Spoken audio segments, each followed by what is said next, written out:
Matud pa sa atong tubag sa Salmo, tudloy ako sa imong mga dalan o Ginoo.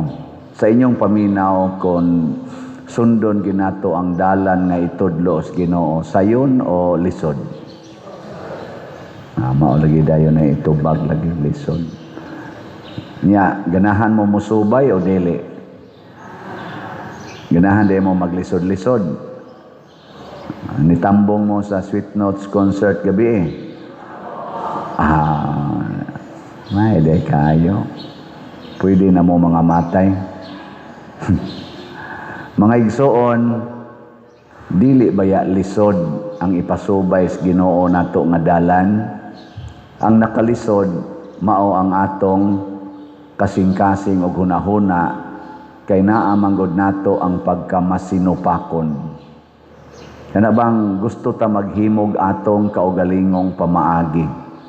Unya kung tudluan ta og unsay sakto unya musukwahi sa atong mga plano personal mahimong lisod kay musuki naman ta wala na may gugba kay sa tinud-anay ang pamaagis Ginoo sayon kayo.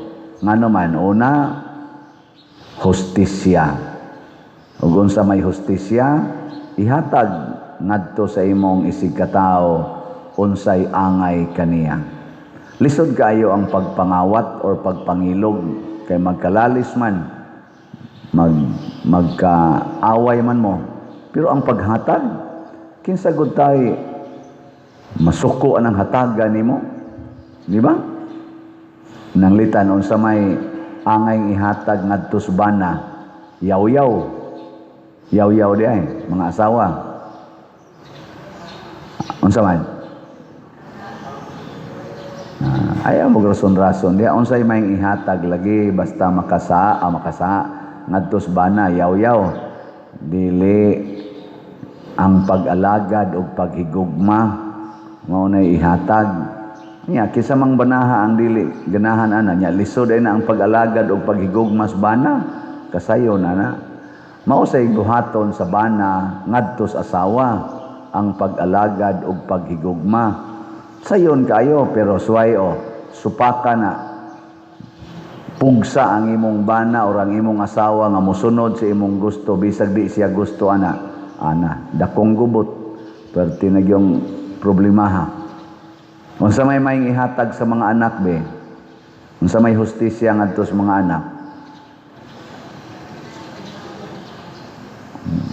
Matud pas Ginoo, ayaw palaguta ang inyong mga anak. I-inspire sila. Kasayong ra na i-inspire. Mananglitan, di gustong mo eskwela. Ayaw pugsa. Higda ala na des inyo. Paduaan. Tanawa, di ba? Inigabot ang nag-20 anyos, wapa na mo grade 1. Makahuna-huna gina. Mo eskwela de ko mo sige pa eskwela ha, dayon.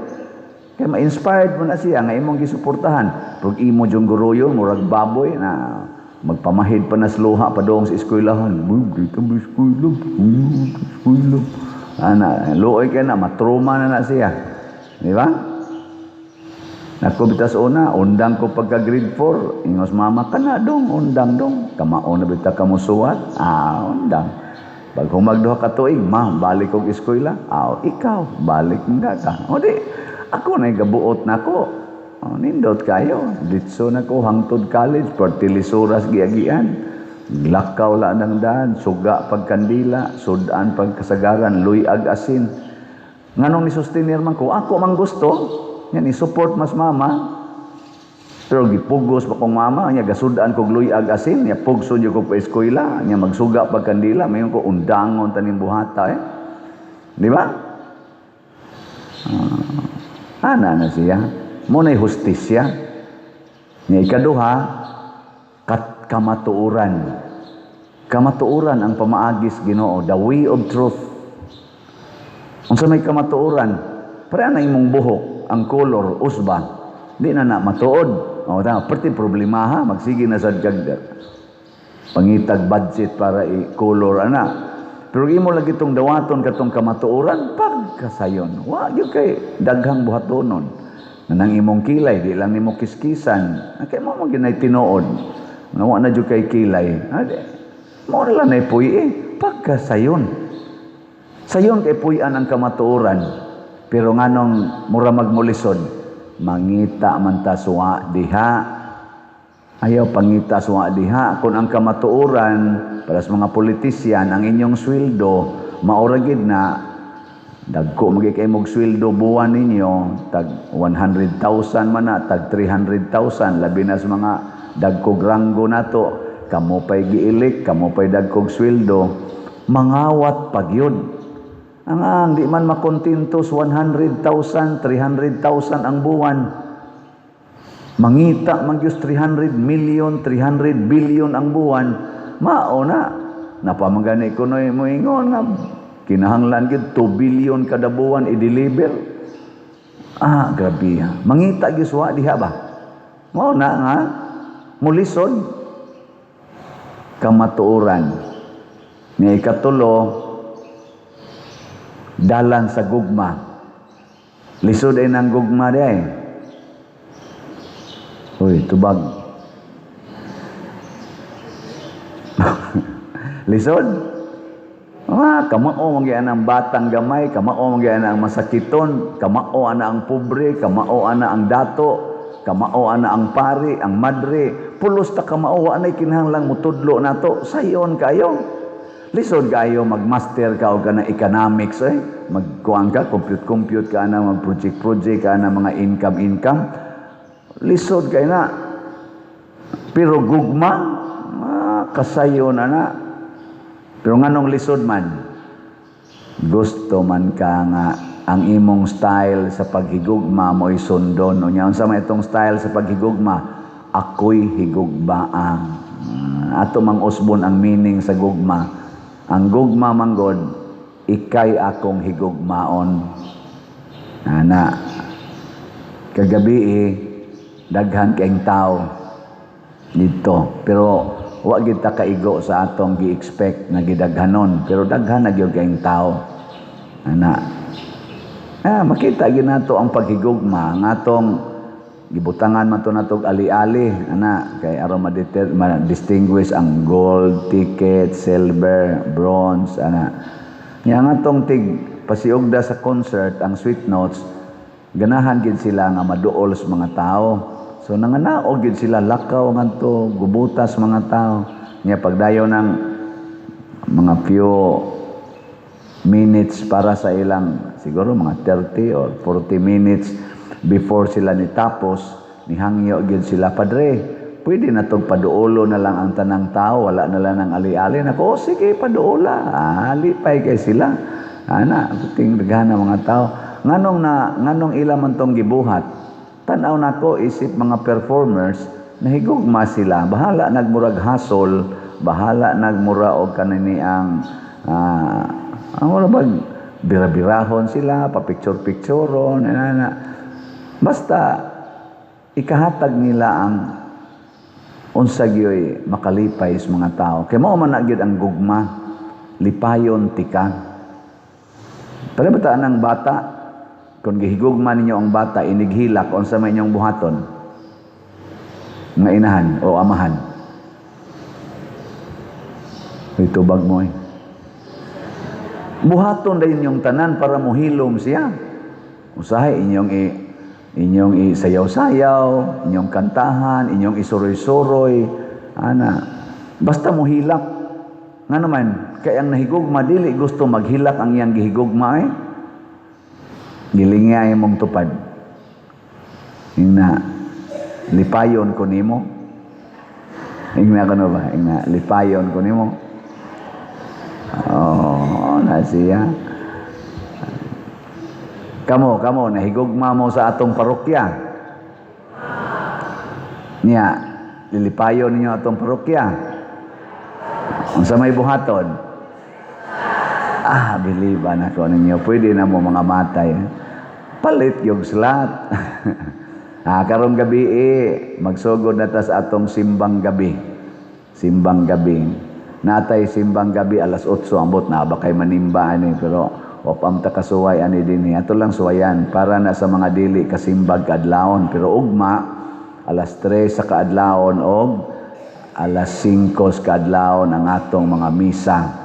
Dito sa mga barangay, 14 ka barangay, doon na sa tay misa dito alas 3:30 ang first group unya ang second group 7 ka chapels alas 5 sa buntag.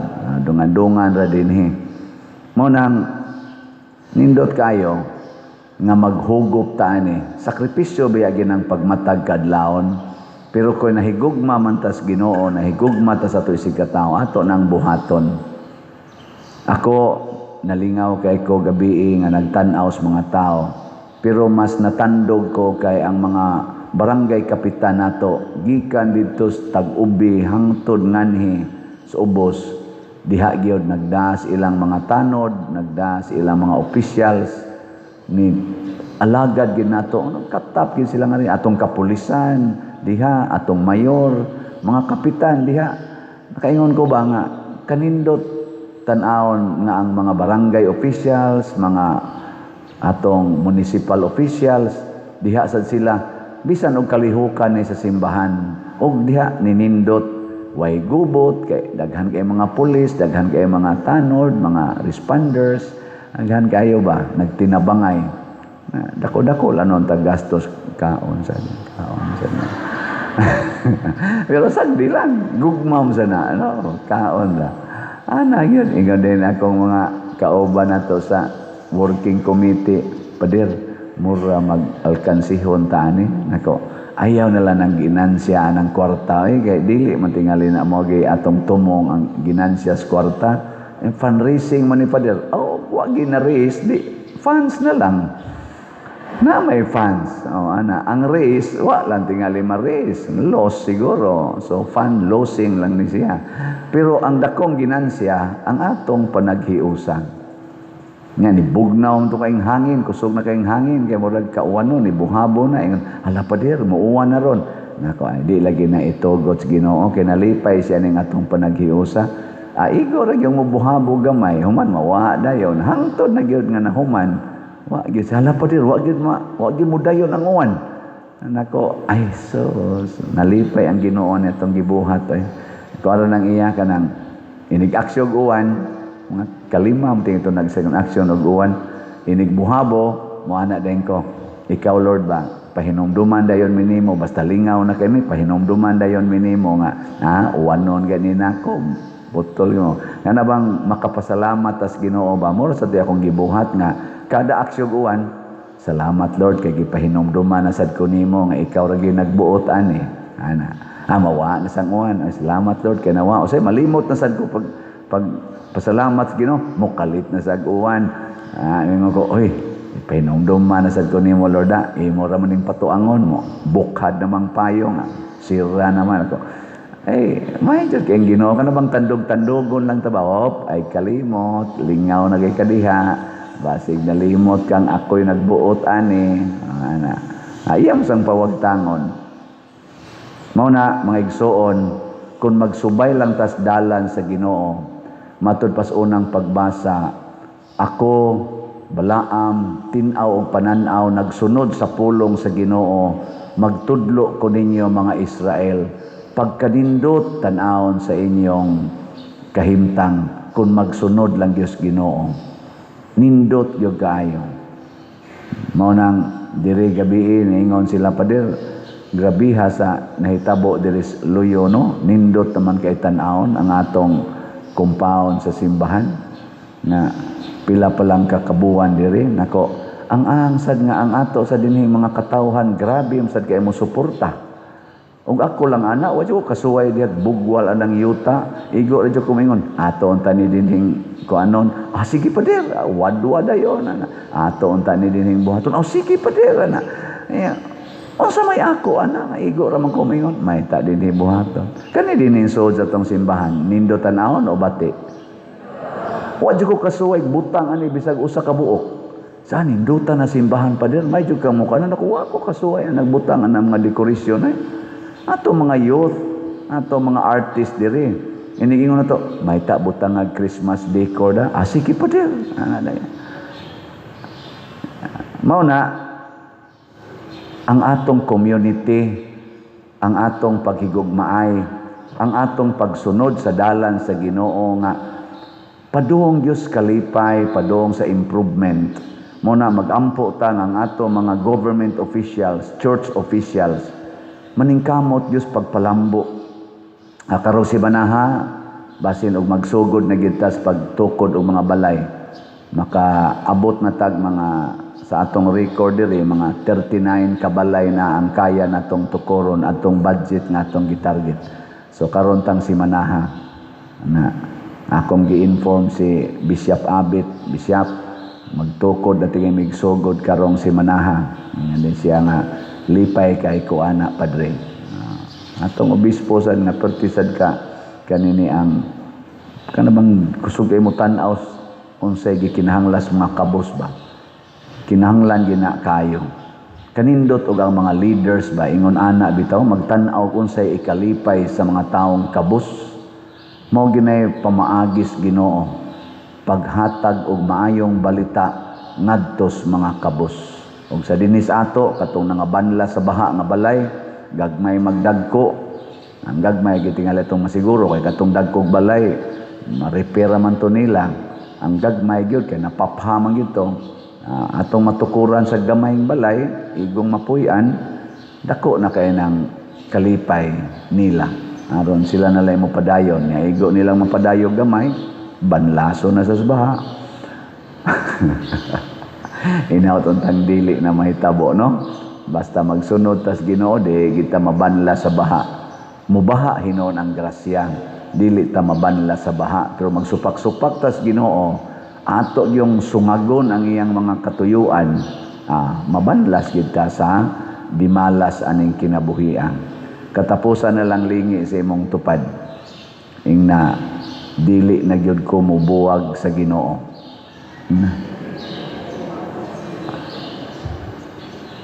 Nya ingnon dai ka nya nganong nibuwag man kasi mong bana. Bita